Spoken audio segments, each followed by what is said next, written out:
sometimes you think you're caring about the other person by helping them. You're doing everything that you can to build them up, to be a better person. Maybe you thought if you love them hard enough, you could change them into being a better person.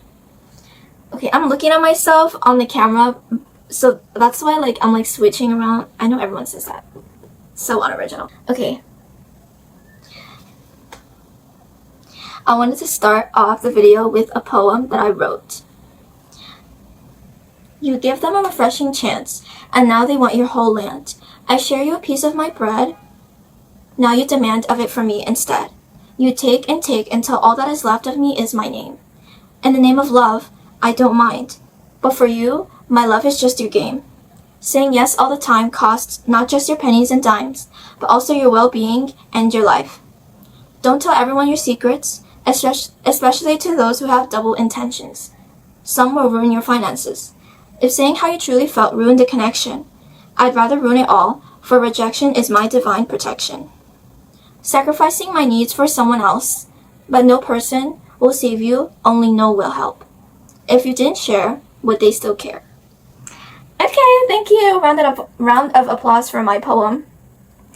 I hope that was not too cringy. Times you think you're really caring about others. You think that being nice to them, being loving enough to these people will help them understand, giving them advice, sharing your secrets, sharing your past life experiences is gonna help them overcome things. And maybe it will. Some people really need, actual support, and there's nothing wrong with that. I'm not saying you have to be paranoid, but I do think sometimes you have to use discernment. Who are you actually trying to save? What kind of person is this? Even if this is somebody that is not fake, somebody that is not taking advantage of you and you do love and cherish them, you have to have boundaries so that it protects you from anything like sacrificing your health, sacrificing finance or money that is going to cost you your stability. And if you care so much about this person, you would care enough to let them know that, hey, I can't afford to do this and I can't afford to help or support you right now. I don't feel comfortable sharing this to you because we're not really that close, and I would appreciate it if you would stop asking this of me. So I wrote some stuff down. If you're always thinking about the other person and you're never thinking about yourself, you can end up sacrificing your health, sacrificing your stability. Your stability doesn't need to be just money, but also your wants and your needs. And sometimes when you're oversharing, not just your secrets and your life or advice, but overgiving, oversharing, overgiving, you don't realize that you're not actually doing this out of love. You're doing this out of feeling safe and feeling protected, so that you protect your safety in your place of this connection or a social group status.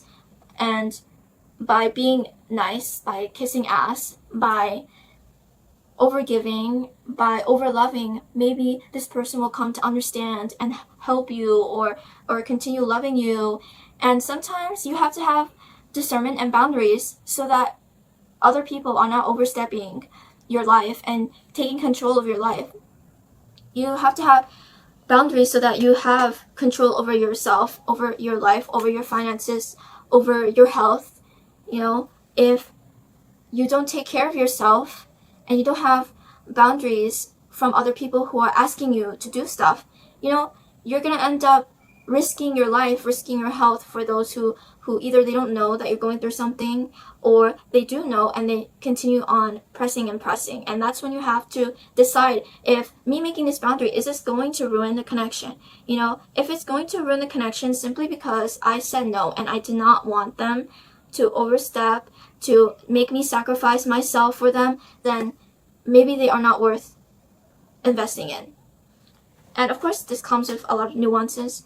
I'm not saying you shouldn't help people in need, and I'm not saying to be over paranoid and protective over yourself, but I feel like deep down everyone kind of knows who this person might be in your life or who these people might be. They don't really need to be doing you need to give you extreme hints for you to know if they are two-faced or they don't really care as much as you would like them to care. Like, they don't care about you as much as you care for them. And some people, they're just in your life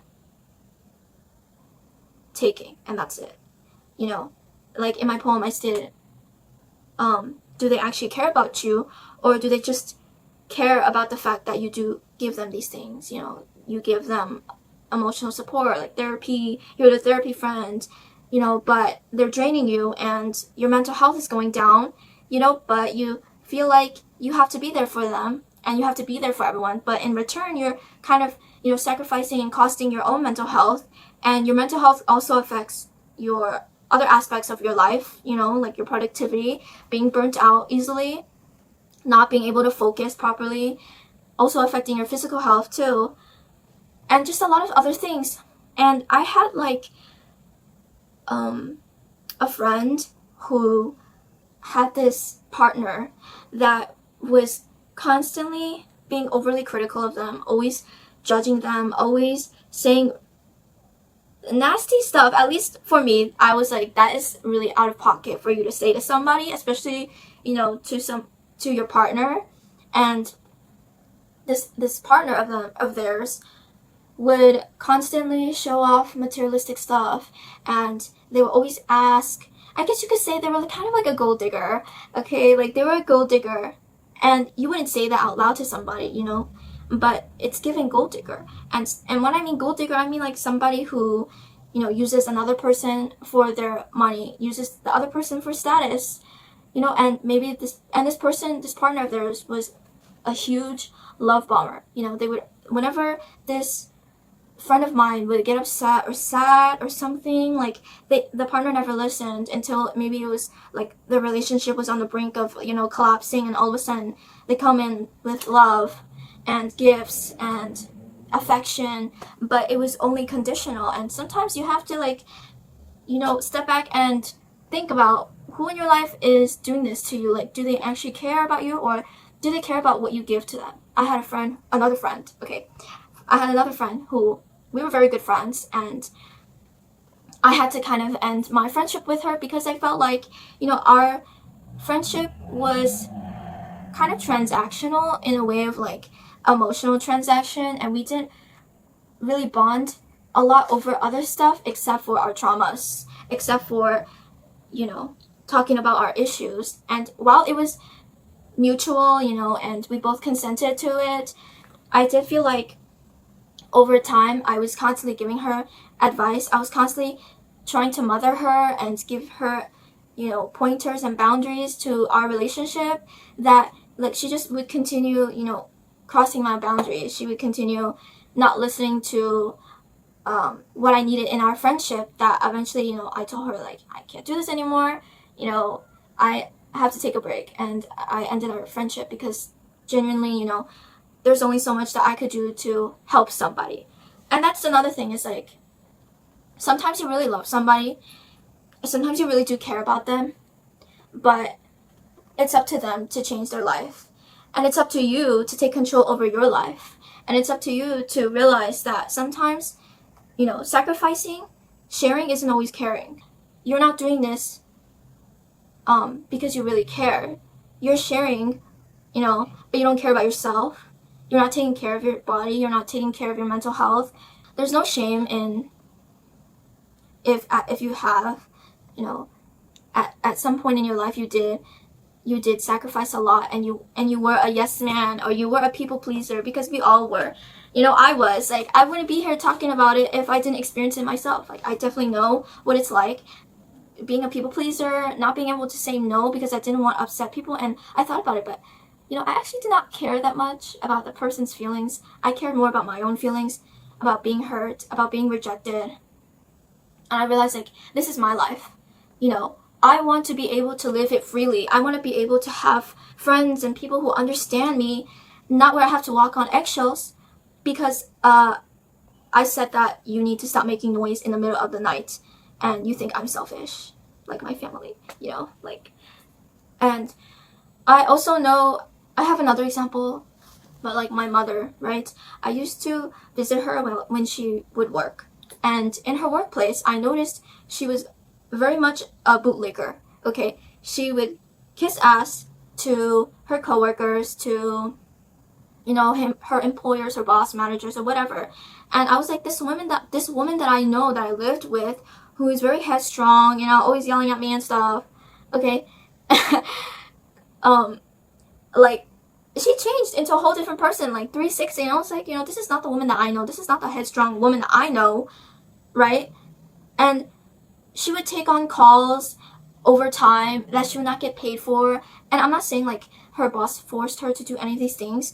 It's like she works for this company, they have like homemaids and stuff, and the homemaids would constantly call her, text her and stuff, asking her for help because she's the only Chinese translator slash Chinese person ever in that place that she worked at, because everybody would just rely on her, and her pay isn't as much as the things that she does in that workplace. Like, she could practically be a manager, she could practically be like a secretary, but she doesn't get paid as one, and she just does it. Everyone thinks she's responsible and amazing. Everybody loves my mom, and there's nothing wrong with that. But I realized that the version of my mom that they loved was the one that, where she would sacrifice all of her needs for them. Whenever they wanted her, she would be there, whenever they needed help, she would be there. And there's nothing wrong with that. But I noticed, like, I asked her, I was like, why are you answering calls if you're not getting paid for that? Why are you answering, these random, whether they have access to your phone number? It's not like her coworkers, it's not, her employers and stuff. It's like the homemaids who have her phone number. I'm like, why did you give your phone number to them? Like, and she's stressed, she's over there stressed and stuff and annoyed, and all those like women are like complaining to my mom, and I'm just over here like wondering, like, if you weren't such a bootlicker, you wouldn't be here in the first place. Like, come on, this is something you can control. I'm not saying like if you can't control something because you need to do it out of survival, then it's okay. You gotta do what you gotta do. But if it's something you can control, take control over your life. Why are you letting these people stress you out? It's like those people who are like arguing with you online. It's just like, bitch, I could just block you, okay? Like, I could block you. You are not bothering me on my phone. I'll just delete TikTok. I'll delete Instagram, delete YouTube, or whatever if I have to, Worst case scenario, I'm gonna sue your ass for bothering me and take you to court. You gotta do what you gotta do. Sharing isn't caring if you don't care for yourself. Sharing isn't caring, if nobody cares about you except for the things that you share. Bye.